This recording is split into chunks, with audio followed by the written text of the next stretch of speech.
Mabuhay ug madayaw. I am Razel K.T. Gomez and I am the first reporter for TPC 102 Chapter 8, Competency-Based Preparation for the National Certification 2 or NC2 Assessment in Travel Service. Before we proceed to the lesson, let me present to you the learning objectives first. Now, learning objectives. As a future frontline professional, this chapter will broaden your perspective where you will be able to know the role of TESDA as an assessing and certifying institution for industrial competencies, understand the rationale of the National Certification 2 and its importance for future employment, comprehend the content and requirements for taking the National Certification 2 assessment, and recall important tips, competency requirements, and effective strategies to pass the National Certification 2 in travel services. At this point, let us now proceed to the lesson proper of Chapter 8. So what is TESDA? TESDA stands for the Technical Education and Skills Development Authority. It is a government agency in the Philippines responsible for overseeing and managing technical education and skills development in our country. So it was established through Republic Act or RA number 7796, also known as the Technical Education and Skills Development Act of 1994.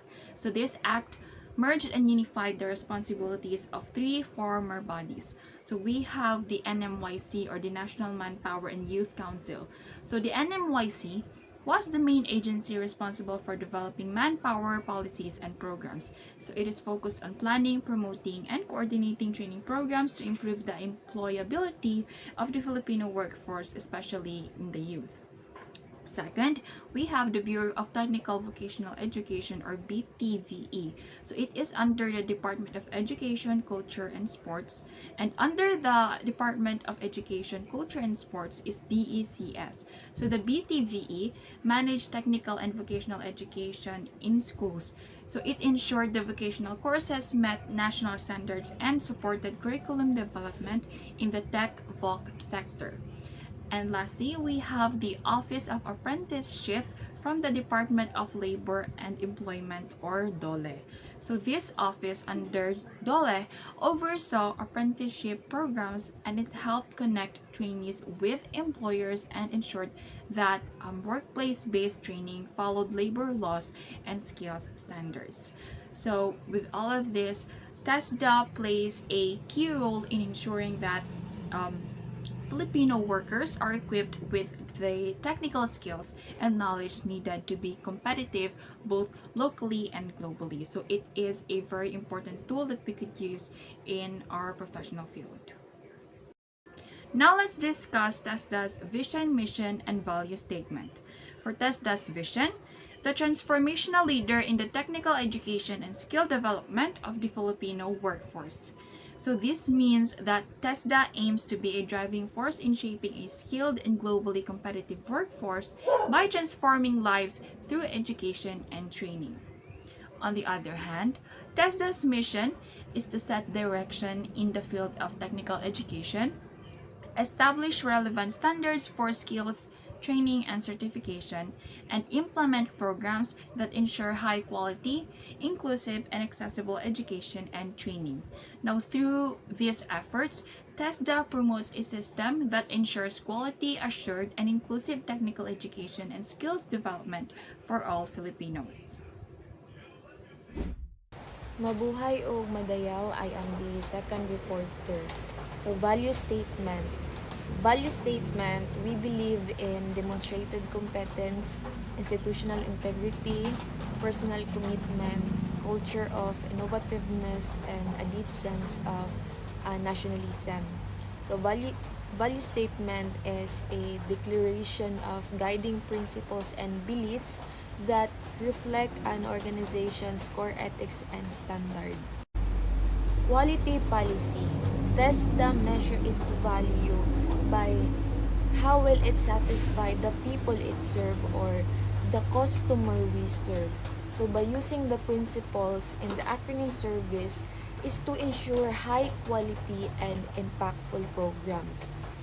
S stands for strategic decision, which is pagbuhat og mga desisyon nga long term o especially is naka-align sa panginahanglanon sa nasod. For example, si TESDA is naglunsad og training para sa solar panel installation aron masuportaan ang paggamit sa limpyo nga enerhiya. Responsiveness, achieving desired outcomes through well-designed training and assessment. For example, tourism NC2 graduates is makatrabaho dayon human pagkuha sa ilang certificate. Responsiveness, quickly adapting to the needs of industries and communities. Value-added performance, kani siya is dili lang basic skills ang ginatudlo, kundi dungagan pa siya para mas mapa-wide o mas madungagan ang mga opportunities para sa mga trainees. Like for example, communication skills and customer service aron mas ma-wide ang hunahuna o mas more on abilidad ang mga trainees and future trainees. Integrity, of course, showing honesty, transparency, and of course, the fairness in all activities. C, citizen focus, prioritizing the needs, welfare, and success of Filipino citizens. Example here is offering free training programs para sa mga kabataan na walay trabaho. Efficiency, hapsay o effective sa paggamit sa mga resources para sa maayo nga serbisyo. For example, si TESDA is nakipag-partnership sa LGU to reduce training costs and increase reach. That's all. Hello, my name is Donette Danal Landers. I'm the next presenter. So let's continue on the next slide. The National Certification 2, the National Certificate, in short, NC, is issued when a candidate has demonstrated competence in all units of competency that compromise a qualification. And also, Certificate of Competency, in short, COC, is issued to individuals who have satisfactorily demonstrated competence or the particular or cluster of units of competency. So, let me explain it further. NC, National Certificate, this is like a full diploma. You get it when you completed or passed all the required skill or subjects in a particular course or training program. The next is COC, Certificate of Competency. This is like a mini certificate you receive when you shown your skill in one part or few parts of a course even you haven't finished the whole thing. So, in the next slide, curriculum-based assessment for travel services. The NC2 assessment for travel services certifies for 4 passers to become a skill-equipped applicant qualified for the positions of reservations, associate with or ticketing officer in a travel or tour companies. This certification marks an industrial edge for professionals who are aspiring to work in the industrial lines or travel tourism services. So let me explain it further. This is a skill set for people who studied travel services like us.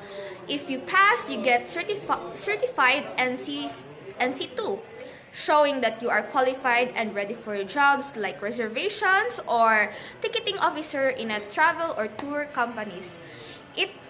Why it matters? It matters because getting this certification gives you a big advantage when applying for jobs in the travel or tourism industry. It proves that the employer that you have a right skills or training to do the right training to do the job. So in the next slides, the key contents of the assessment would measure the following theoretical and practical knowledge of an examine in the areas of travel and tour services operations. This aspect may include but not limited to: Number 1, the Philippine tourism industry. This section focuses on the structure or current trends to develop plans of the tourism industry in the Philippines. Include the knowledge of the government agency, tourism laws, and key players involved in protecting and managing the tourism in our country. So the second is travel management. So travel management examines will be tested on their understanding of different types of travel companies, their function, organizational structures, and the service they offer to the clients. So the next is markets and destination. This part of assess knowledge about tourism markets, domestic and international, and popular travel destination, including their characteristics or the appeal of suitability for various types of travelers. So the fourth is the internet and e-travel commerce. This section covers the role of technology in travel industry, including the use of website, online booking system, travel apps, and the digital marketing in managing, promoting travel services like we are using in these current trends. So the next is the travel management cycle. So this includes by the step-by-step process involved by managing travel services, from planning to booking and coordinating travel to post-trip evaluations. And the next is corporate travel management.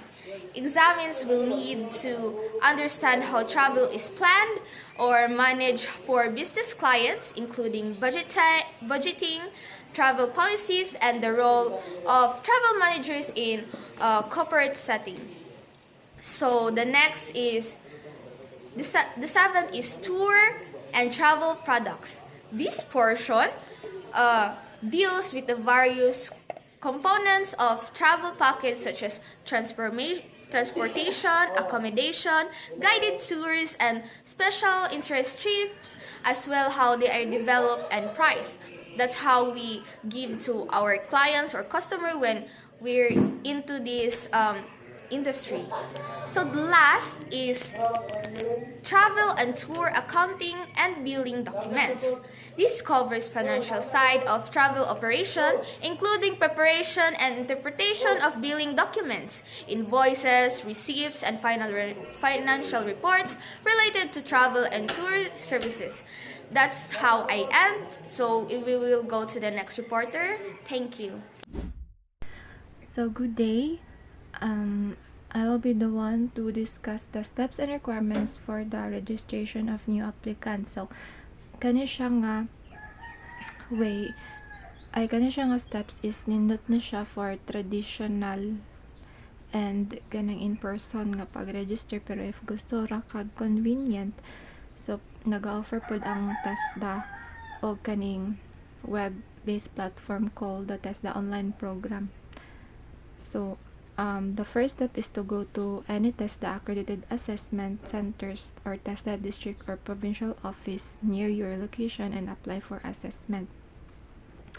So there are many institutions or schools here in Tagum City that is TESDA accredited. Nag-offer og bunch of courses. Isa na dira ang ACES STI Tagum Doc, Arisgado, sa paman, Tagum National Trade School, and so on. So when arriving at the place, the next step that you will do is to proceed to the registrar's office or the admission or enrollment office. So for the second step, you need to submit the following documentary requirements. The first one is the duly accomplished application form. So kaning nga form is an official application form that has been completely and correctly filled out. And the second one is properly and completely filled out self-assessment guide of your chosen qualification. This means that you have honestly and accurately completed a document that assesses your existing skills and knowledge related to a specific TESDA qualification. This form is crucial part of the application process of TESDA assessment and certification. The third requirement is 3 pieces of colored and passport-size picture. White background with color and with name printer at the back. For the third step, you need to pay the assessment fee at the assessment center cashier and get official receipt and admission slip, and then see list of assessment fees. So the cost of TESDA training is also variable. Some institutions offer free training, particularly those directly administered or in partnership with TESDA. However, many private institutions charge tuition fees. Assessment fees are separate and range from 100 to 700, depending on the specific course. Some examples of assessment fees include 400 for tailoring NC2 and 420 for dressmaking NC2.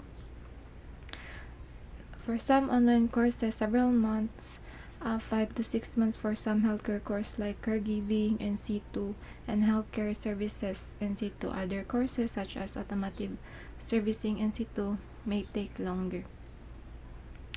So, ang kaning admission slip is a crucial document you receive after paying the assessment fee. So, it confirms your schedule, assessment date, time, and location. So, mananaon mo siya na mura ni siya ticket to take the assessment. You must bring the slip with you on the day of your assessment. Without it, you may not be allowed to participate. So, see list assessment fees, list of fees for ang list of fees for various qualification that is available at the assessment center. So you should check this list to know the exact fee for your chosen qualification before proceeding with the payment. For the fourth step, so you have to be present at the scheduled date and assigned venue of assessment indicated in the admission slip. So the TESDA assessment is a formal evaluation of skills and knowledge that usually happens after completing a TESDA accredited training program, but can also occur for individuals with prior learning or for renewal of existing certification. So, kano siya nga assessment, nag-verify siya sa mga individuals that possesses the necessary knowledge, skills, and attitudes to perform effectively in the workplace regardless of their prior training location. So, don't forget to bring your admission slip on your assessment date. For the fifth step, get the competency assessment results summary or CARS at the assessment center. So the CIRS is a document summarizing your performance on the assessment, indicating whether you passed or failed, and if passed, what next steps are needed to receive your national certificate. It's a crucial step in the process of obtaining your TESDA certification. So that would be all for my part, and the next step and the reminders will be discussed by my groupmate. Thank you. Sixth, assessment passer must apply for certification at TESDA district or provincial office where the assessment center or venue is under jurisdiction. So the assessment passer must first apply for certification at the TESDA district or provincial office that has a jurisdiction over the assessment center or a venue where they took the assessment. So 7, assessment passers can claim their national certificate competency 7 working days the application for the issuance of COC or NC. So, once the application has been filed, the assessment passers may claim their NC or COC after 7 days or 7 working days from the date of application of issuance. Now, here are some important reminders. A NC or COC must be released directly to the applicant. If to be claimed by a representative, a special power of attorney or SPA by the applicant should be submitted. So, it must be released directly to the applicant. However, a SPA or special power of attorney must be presented if someone else claims it on applicant's behalf. So, second, these following documents are required upon claiming. So, assessment result cards, official receipt issued by assessment centers and valid identification card should also presented upon claiming the COC. Lastly, we have the letter C, the falsification or fraudulent duplication of documents shall be ground for disqualification or forfeiture of the right to participate in any assessment certification or similar program of the TESTA. So, take note that the falsification or fraudulent duplication of any document shall be ground for disqualification or forfeiture. So, this is the right to participate in any TESTA assessment, certification, or similar program. So that concludes my report. Thank you for listening, and I hope this helps you understand the proper procedure for claiming the TESTA certification. Mabuhay og madayaw. I am Juvimi Poleño, and I'll be the first to discuss the tips and notes to remember. So the first one is arrive early. Promptness is always a virtue of professional efficiency.